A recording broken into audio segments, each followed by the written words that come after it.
और खबरों की शुरुआत करेंगे बिहार से, जहां पर आज सियासी पारा काफी हाई है। सीबीआई ईडी का आरजेडी नेताओं पर छापे के बीच महागठबंधन ने विश्वास मत जीत लिया। नीतीश तेजस्वी की सरकार को 160 वोट मिले तो बीजेपी ने वोटिंग से वॉकआउट कर दिया। इस दौरान बीजेपी ने नीतीश कुमार पर पलटी मारने के लिए जमकर निशाना साधा तो नीतीश और तेजस्वी ने भी बीजेपी पर प्रहार किया। तेजस्वी ने नीतीश के साथ अपनी जोड़ी को ऐतिहासिक बताया। इसके साथ ही आपको सदन की तस्वीरें भी दिखाएंगे। सदन में विश्वास मत के बीच सीबीआई ईडी का एक्शन भी बिहार में लेकर जारी है। बिहार से लेकर झारखंड तक जोरदार तरीके से चला है। बिहार में आरजेडी नेता तेजस्वी समेत उनके कई नेताओं पर छापे पड़े, लेकिन इन सब के बाद फ्लोर टेस्ट के दौरान भी गर्मागर्मी दिखी। हम आपको दिखा रहे हैं 3 तस्वीरें। एक तस्वीर है सदन की, जहां पर जुबानी जंग हुई है। दूसरी तस्वीर आरजेडी नेताओं के ठिकानों पर सीबीआई और ईडी के रेड की तस्वीर है, और एक तस्वीर है रांची की, जहां पर हेमंत सोरेन के करीबी पर छापे की तस्वीर हम आपको दिखा रहे हैं। हम आपको छापे से जुड़े सभी अपडेट भी देंगे, लेकिन पहले आपको सुनवाते हैं केंद्र और बीजेपी पर नीतीश कुमार का प्रहार कैसा रहा। बोलोगे तभी केंद्र वाला कुछ आगे बढ़ा देगा, नहीं अगर मेरे खिलाफ बोलोगे तो कोई नहीं आगे बढ़ा देगा।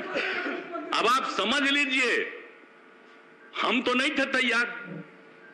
जो हालत हो गई थी इस बार के चुनाव में, 2010 के चुनाव में, 2020 के चुनाव में, और जो हालत हो गई थी, हम जो घूम रहे थे तभी बात हो रही, दिख रहे थे, किसको खिलाफ में खड़ा करा दिया गया था।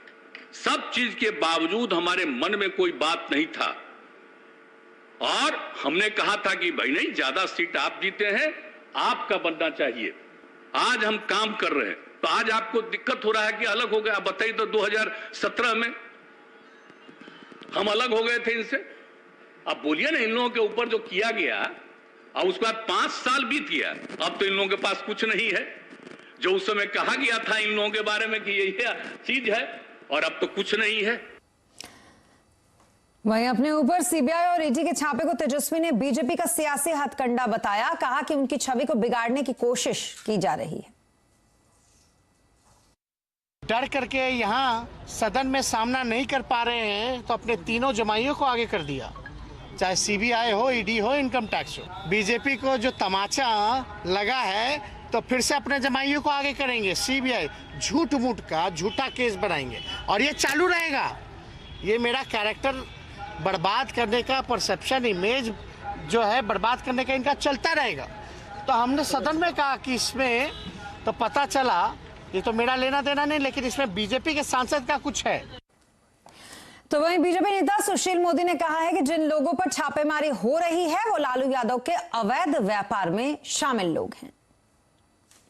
जितने लोगों के यहाँ छापा पड़ रहा वो नामी गिरामी इस प्रकार के लोग हैं, तो जिनका कि लालू परिवार से केवल संबंध नहीं है, बल्कि प्राइवेट लिमिटेड कंपनी चलाती है। मिलकर ये लोग, जिसे व्यापार में बिजनेस पार्टनर होता है, ये सारे लोग कहीं ना कहीं लालू जी के पूरे व्यापार में, पूरे प्राइवेट लिमिटेड कंपनी के ये लोग प्रबंधक या मिलजुल कर व्यापार करते हैं।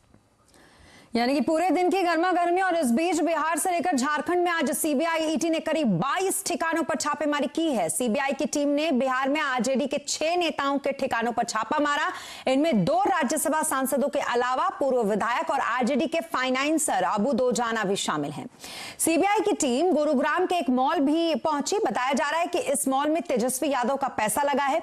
यह मामला जमीन के बदले रेलवे में नौकरी घोटाले से जुड़ा है। तो वहीं दूसरी तरफ ईडी ने खनन घोटाले में रांची और दिल्ली और तमिलनाडु में 17 जगहों पर रेड की है।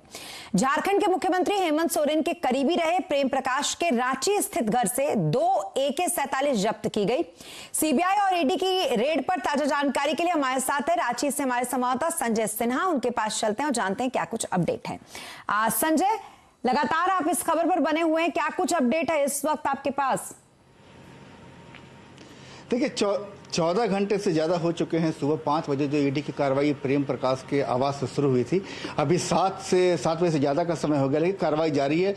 और इस कार्रवाई में आप एक फिल्मी ड्रामा जो कहें, तमाम चीज़ों को आप देख सकते हैं। ठीक उस सुबह 5 बजे कार्रवाई शुरू होती है। दोपहर 12 बजे 2 AK-47 और 60 कारतूस की बरामदगी की खबर आती है। फिर 2 बजे सीधे वहां पर अरगोड़ा थाना जो स्थानीय पुलिस वो पहुंचते हैं और बताते हैं कि दोनों जो आपको AK-47 है, ये रांची जिला पुलिस बल का है। मतलब कि तमाम तरह का सवाल जो है कि AK-47 से प्रेम प्रकाश का कनेक्शन क्या है, वहां कैसे पहुंचा। प्रेम प्रकाश कोई नेता नहीं है, कोई मंत्री नहीं है, ना ही कोई ब्यूरोक्रेट है। तो वास्तव में उनके आवास पर अगर कोई मान लीजिए उनको कुछ सुरक्षा भी मिलती है तो सुरक्षा कोई AK-47 से जुड़ा कोई वहां पर गार्ड तो होगा नहीं। उस गार्ड को AK-47 कैसे मिलेगा? अगर ये किसी दूसरे के पास था तो वहां तक कैसे पहुंचा? अभी थोड़ी देर पहले रांची पुलिस की ओर से एक आपको विज्ञप्ति जारी की गई है। बताया गया है कि जो 2 आरक्षी जिनको ये आपको AK-47 जिनको दिया गया था, जो ड्यूटी पर तैनात थे, उनको अभी फिलहाल निलंबित कर दिया गया। आगे की जो जांच होगी वो जांच में उनको अग्रतर जो कार्रवाई होती है जांच के बाद जो सामने आएगा और आगे इस पर कार्रवाई जारी रहेगी। फिलहाल आपको बता दें कि ये जो AK-47 है फिलहाल ईडी के पास है, जिला पुलिस को सुपुर्द किया जाएगा, तब इस पर जांच और आगे बढ़ेगी। बता दें कि अभी इस समय थोड़ी देर पहले एक बार जब 12 बजे ये सामने आया था कि AK-47 प्रेम प्रकाश के आवास से मिला है, तो उसके ठीक 1 घंटे बाद यानी 1 बजे ईडी के वरीय अधिकारी पहुंचे थे और तमाम चूंकि 14 घंटे से ज्यादा हो चुकी है बरामदगी, जो भी जो हमारे सूत्र बता रहे हैं, तमाम चीजों की एक लिस्ट सूची बनाई जा रही है, उसे एंट्री किया जा रहा है। थोड़ी देर पहले करीब 6:50 पर एक बार फिर ईडी के वरीय अधिकारी प्रेम प्रकाश के ठिकाने पर पहुंचे हैं, आवास पर पहुंचे हैं और तमाम चीजों की चूंकि 14 घंटे से ज्यादा हो चुके हैं, आप समझ सकते हैं कि अगर एक घर में अगर किसी एक ठिकाने पर ईडी के अधिकारी 14 घंटे तक रहते हैं तो क्या कुछ मिला होगा। आपको याद होगा कि ये मई अगर 2022 इसी साल की बात करें, करीब 3 महीने पहले की बात करें, तो आपको एक कंबोडिया का जो नस्ल का विदेशी कछुआ मिला था। तो पिछली कार्रवाई में कछुआ मिला है, इस बार AK-47 मिला है। तमाम संजय, क्योंकि 14-15 घंटे हो चुके हैं, ऐसे में हेमंत सोरेन की तरफ से कुछ कहा गया है क्या इसको लेकर, ये जो लगातार कार्रवाई चल रही है ईडी की तरफ से?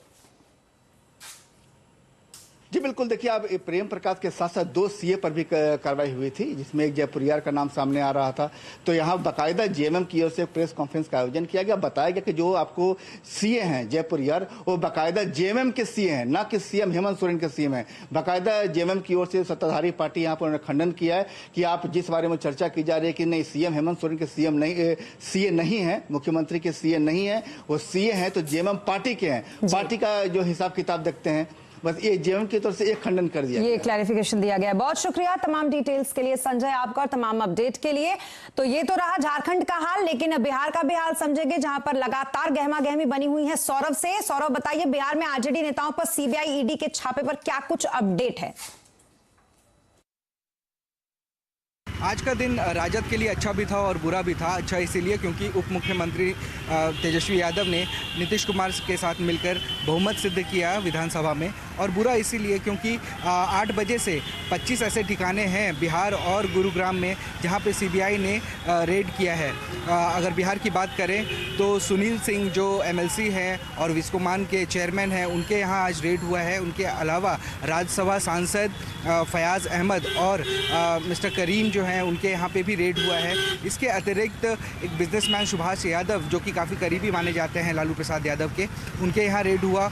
और मिस्टर दुजाना वो भी एक्स MLA थे राजद से, उनके यहाँ भी रेड हुआ है। तो कुल मिलाकर 6 ऐसे नेताओं के यहाँ पे आज रेड हुआ। और 2 लोकेशन, एक बिहार और गुरुग्राम में तेजस्वी का भी प्रॉपर्टी पे सूत्रों के द्वारा बताया जा रहा है कि उनके प्रॉपर्टीज़ पे भी रेड हुआ है गुरुग्राम में। राजद एक तरफ ये एलिगेशन लगा रही है कि जो सेंट्रल गवर्नमेंट है, जो केंद्र सरकार है, वो केंद्रीय एजेंसीज़ के द्वारा उनकी छवि खराब करने की कोशिश कर रही है और जो पार्टी का जो लाइन है उसे बदनाम करने की कोशिश की जा रही है। दूसरी तरफ भाजपा ये कह रही है कि जो केंद्रीय एजेंसियां हैं वो अपना काम कर रही है और नियमानुसार ही ये सारे रेड्स हो रहे हैं। बहुत शुक्रिया तमाम डिटेल्स के लिए आपका सौरभ। और बिहार झारखंड में CBI और ईडी की रेड, भ्रष्टाचार पर छापेमारी या फिर विपक्ष की घेराबंदी, आज आवाज अड्डा में इसी पर करेंगे बड़ी चर्चा शाम 7:57 पर। और अब बात दिल्ली की करेंगे, क्योंकि दिल्ली में आबकारी नीति पर सियासत तेज हो गई है। मामले में बीजेपी और आम आदमी पार्टी आमने सामने हैं। दोनों ही पार्टी के नेता एक दूसरे पर वार पलटवार कर रहे हैं। वहीं अब मामले में आप नेता संजय सिंह ने प्रेस वार्ता कर भाजपा पर नया आरोप लगाया। संजय सिंह ने कहा कि बीजेपी ने आपके विधायकों को 20-20 करोड़ का ऑफर दिया है। संजय सिंह ने विधायक अजय दत्त, सोमनाथ भारती, कुलदीप कुमार, संजीव झा को लेकर प्रेस वार्ता की। इन विधायकों ने कहा कि बीजेपी से संबंधित उनकी जानकारी के लोगों ने उनसे संपर्क किया और बात नहीं मानने पर सिसोदिया की तरह उनके ऊपर भी CBI और ईडी के मुकदमे दर्ज करने की धमकी दी। भाजपा को लोग आजकल 50 खोखा कह रहे हैं। 50 खोखा नाम हो गया भाजपाइयों का। मैंने आपको बताया ना कि जब हम कह रहे थे कि 5-5 करोड़ में विधायक खरीदे जा रहे हैं, 28 जब हमारी सीटें थी, तब भी किसी ने विश्वास किया हो? किसी एक बीजेपी के नेता ने आपके आगे आके स्वीकार किया हो कि हाँ ऐसा हमने प्रयास किया? सरकारों को गिराने का, तोड़ने का इनका एक रिकॉर्ड है, इतिहास है, जो एक एक करके आपके सामने रख दिया। वही काम ये दिल्ली में कर रहे हैं। मनीष सिसोदिया जी अच्छी शिक्षा दे रहे हैं, ये कह रहे हैं नहीं हम तुम्हारे ऊपर सीबीआई छोड़ेंगे। तो वहीं संजय सिंह के इस बयान पर बीजेपी प्रवक्ता संबित पात्रा ने आम आदमी पार्टी पर पलटवार करते हुए कहा है कि आम आदमी पार्टी के नेता घोटाले पर कुछ नहीं बोलते। मनीष सिसोदिया पर भ्रष्टाचार के आरोप है, उनकी जांच चल रही है। जिस प्रकार की बौखलाहट आम आदमी पार्टी में विगत कुछ दिनों से देखने को मिल रहा है, इसमें किसी प्रकार का संशय और दोमत नहीं है कि मनीष सिसोदिया जी को लेकर आम आदमी पार्टी घिरी हुई नजर आ रही है। एक बात मनीष सिसोदिया जी, डायरेक्टली आपको हम बता दें कि you have no escape path. आप बच नहीं सकते, क्योंकि भ्रष्टाचार के विरोध लड़ाई करना और भ्रष्टाचारियों को अंजाम तक पहुंचाना यह देश के संविधान का दायरा है, और आपने भ्रष्टाचार किया है, इसका सबूत मौजूद है, जांच हो रही है। इधर कांग्रेस के राष्ट्रीय प्रवक्ता जयवीर शेरगिल ने पार्टी छोड़ दी। शेरगिल ने इस्तीफा देते हुए कहा कि वो पार्टी के तौर तरीकों से निराश हैं। उन्होंने कहा कि कांग्रेस में गांधी परिवार तक पहुंचना और बात कर पाना बहुत मुश्किल है। आज कांग्रेस जो पार्टी के जो निर्णय लेने वाले जो हुक्मरान हैं, वो जनहित में निर्णय नहीं लिए जा रहे, बल्कि कुछ केवल जन के हित में निर्णय लिए जा रहे हैं। जो कुछ गिने चुने लोग हैं, उनके सिर्फ हित में निर्णय लिए जा रहे हैं। वास्तविकता से मुंह मोड़ा जा रहा है, जनता के मुद्दों से मुंह मोड़ा जा रहा है। और अब बात करेंगे सुप्रीम कोर्ट की, वो इसलिए क्योंकि रेवड़ी कल्चर को लेकर इस मामले पर सुप्रीम कोर्ट ने 3 जजों की बेंच बनाने का आदेश दिया है। कोर्ट ने आज कुछ तल्ख टिप्पणी भी इसको लेकर की। कोर्ट ने कहा कि यह देखना और समझना बेहद जरूरी है कि रेवड़ी कल्चर से देश को कितना नुकसान हो रहा है। हमें एक सामंजस्य बनाकर आगे बढ़ना होगा। यही नहीं, सुप्रीम कोर्ट ने सरकार से पूछा कि आखिर कमेटी बनाने में हर्ज क्या है। इसके साथ ही सुप्रीम कोर्ट ने केंद्र से यह भी कहा कि क्यों ना आप इस विषय पर सर्वदलीय बैठक बुलाएं। यहां सुप्रीम कोर्ट ने यह भी साफ किया कि वो सरकार के कार्यकारी क्षेत्र में अतिक्रमण नहीं करना चाहते। आपको बता दें कि सीजेआई 26 अगस्त को सेवानिवृत्त हो रहे हैं, जिसके बाद इस मामले की सुनवाई अब नई बेंच करेगी। और अब बात करेंगे दालों की, वो इसलिए क्योंकि त्योहारों पर दालों के दाम ना बढ़े, इसके लिए सरकार जमाखोरों पर कार्रवाई करने की तैयारी कर रही है। पिछले दिनों सरकार ने दाल कारोबारियों को स्टॉक घोषित करने का आदेश दिया था, जिसके बाद कारोबारियों ने 62,000 टन का स्टॉक घोषित किया, जो सरकार के अनुमान से काफी कम है। अब सवाल उठता है कि आखिरकार दाल गई तो गई कहां। पूरी खबर समझते हैं असीम मनचंदा से। असीम, ऐसा लग रहा है कि दाल को लेकर बड़ा गड़बड़ झाला है, क्या डिटेल्स हैं आपके पास और किस तरीके की कार्रवाई हो सकती है दाल कारोबारियों पर? देखिए, पिछले 1 महीने से दालों की कीमतों में लगातार बढ़ोतरी जो हो रही है। खासतौर पर तूर और उड़द के दामों में बढ़ोतरी देखने को मिली है। उड़द में 3 रुपए प्रति किलो और जो तूर है उसमें 6 रुपए प्रति किलो की बढ़ोतरी देखने को मिली है। लेकिन अगर मैं मेट्रो शहरों की बात करूं तो दिल्ली में जो है करीबन दोनों दालों में 13 रुपए किलो की बढ़ोतरी और मुंबई में 7 से 10 रुपए प्रति किलो की बढ़ोतरी जो देखने को मिली है। सरकार ने अवेलेबिलिटी सुनिश्चित करने के लिए कई कदम उठाए, जिसमें कि इंपोर्ट को मंजूरी जो है वो भी दी गई। लेकिन अभी भी दालों की कीमतें जो है बढ़ रही हैं, खासतौर पर त्योहारी सीजन की शुरुआत जो होने वाली है। तो सरकार ने जो है ट्रेडर्स को, मिलर्स को और स्टॉकिस्ट को ये कहा था कि आपको अपना स्टॉक जो है वो डिक्लेयर करें। तो उन्होंने करीबन 62,000 मेट्रिक टन के आसपास का स्टॉक जो है डिक्लेयर किया है, जो सरकार की उम्मीद से काफी कम है। तो सरकार जो है इनके ऊपर कार्रवाई करने की तैयारी कर रही है, क्योंकि सरकार को लगता है कि यहाँ पे जमाखोरी जो है ज्यादा हो रही है, जिसकी वजह से दाम जो है वो बढ़ रहे हैं। तो सरकार इनके ऊपर जल्दी ही कार्रवाई कर सकती है। दूसरा, सरकार के पास करीबन 39 लाख टन का करीबन बफर स्टॉक है। सरकार उसको भी बाजार में बेचने की तैयारी कर रही है। त्योहारों से ठीक पहले उसकी बिक्री जो है वो भी की जा सकती है। जी, बहुत शुक्रिया तमाम डिटेल्स के लिए असीम आपका। और अब बात मार्केट की। उतार चढ़ाव के बाद बाजार निचले स्तर से सुधर कर बंद हुआ। सेंसेक्स 54 पॉइंट चढ़कर 59,085 पर बंद हुआ। निफ्टी की बात करें तो निफ्टी 27 पॉइंट चढ़कर 17,605 पर बंद हुआ। मिड कैप स्मॉल कैप शेयरों में खरीदारी रही। सबसे ज्यादा खरीदारी आज दिखी real hospitality, banking, metal share में, तो वहीं एफएमसीजी, इंफ्रा शेयरों में हल्की बढ़त रही। सबसे ज्यादा दबाव आईटी, फार्मा, ऑटो शेयरों में देखने को मिला। मार्केट पर अपडेट लेते हैं यतिन से। यतिन, बताइए किन सेक्टर्स में आज शेयर में ज्यादा एक्शन देखने को मिला है? देखिए, आज के बाजार के एक्शन की बात करें तो एक्सपायरी डे के पहले थोड़ा बहुत बाजार में वॉलेटाइल मूड, लेकिन तेजी के तरफ ही बायस रहा।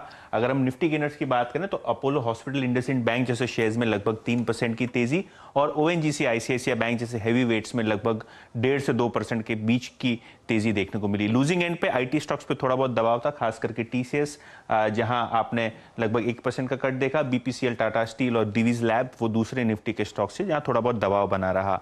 मिड कैप में काफी सारा एक्शन था, एडवांस डिक्लाइन भी बढ़िया था।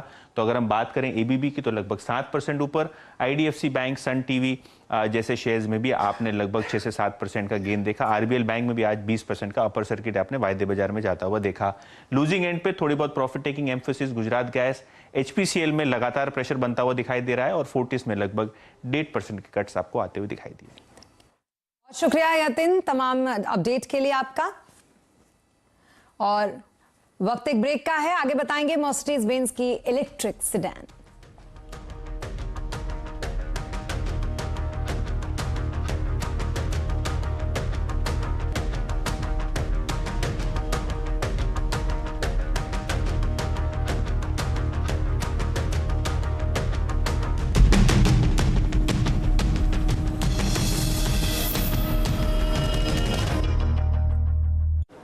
इस इनिंग्स की शुरुआत म्यूचुअल फंड से कर। थोड़े थोड़े पैसे एसआईपी के जरिए म्यूचुअल फंड्स में इन्वेस्ट कर। सही समय पे ये काम आए। अरे फिर से म्यूचुअल फंड्स? सही है।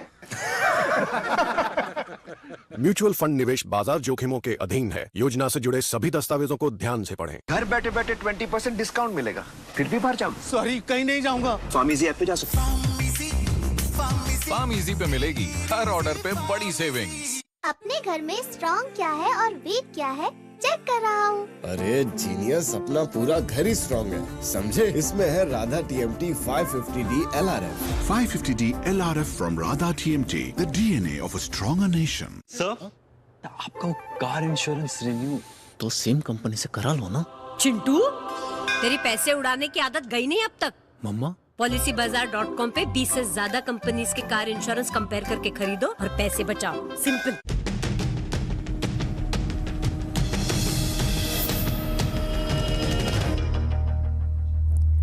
और ब्रेक के बाद एक बार फिर आपका स्वागत है। और अब बात रूस यूक्रेन युद्ध की करेंगे, जिसके आज 6 महीने पूरे हो गए। रूस ने आज यहां ज़पोरिजिया पर हमले किए हैं, जहां पर यूरोप का सबसे बड़ा न्यूक्लियर पावर प्लांट है। इस हमले ने विश्व बिरादरी की चिंता बढ़ा दी है। भारत ने भी यूएनएससी में इस पर चिंता जताई। भारत ने कहा कि न्यूक्लियर प्लांट में कोई दुर्घटना हुई तो ये बड़ी तबाही बन जाएगी। और अब बात महाराष्ट्र की। महाराष्ट्र में आज विधानसभा के बाहर शिंदे और उद्धव गुट के विधायक आपस में भिड़ गए।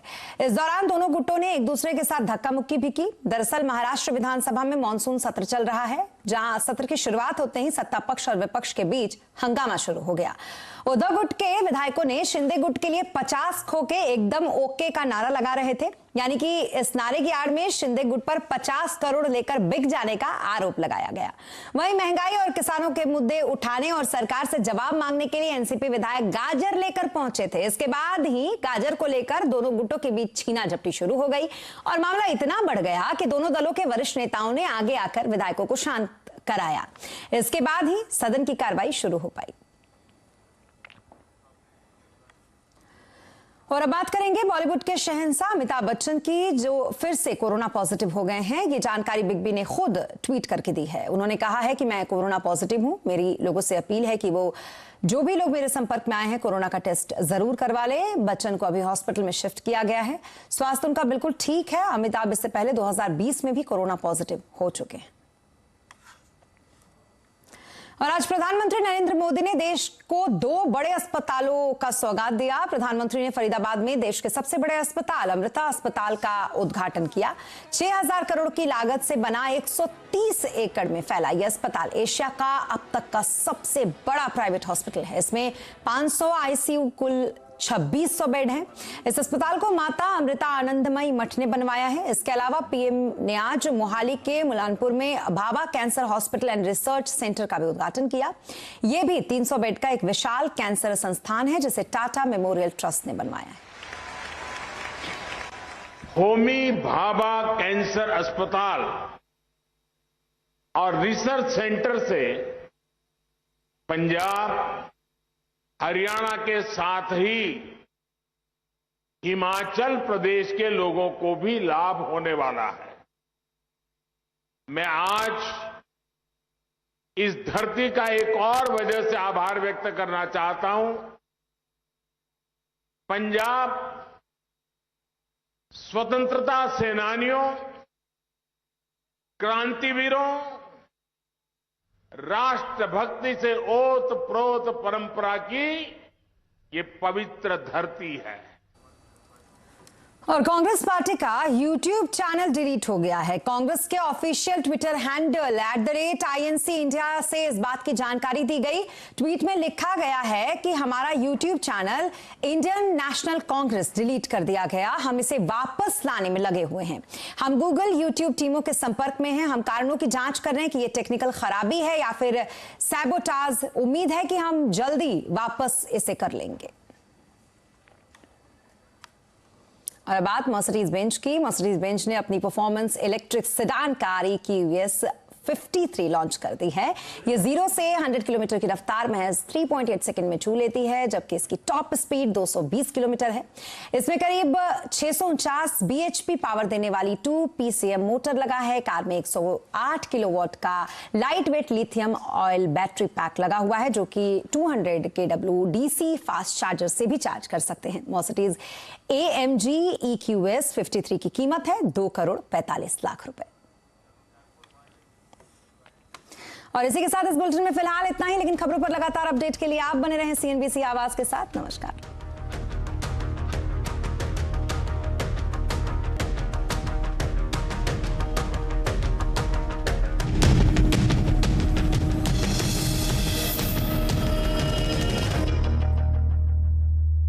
आफ्टर ट्रेड ट्रेडर्स का भरोसेमंद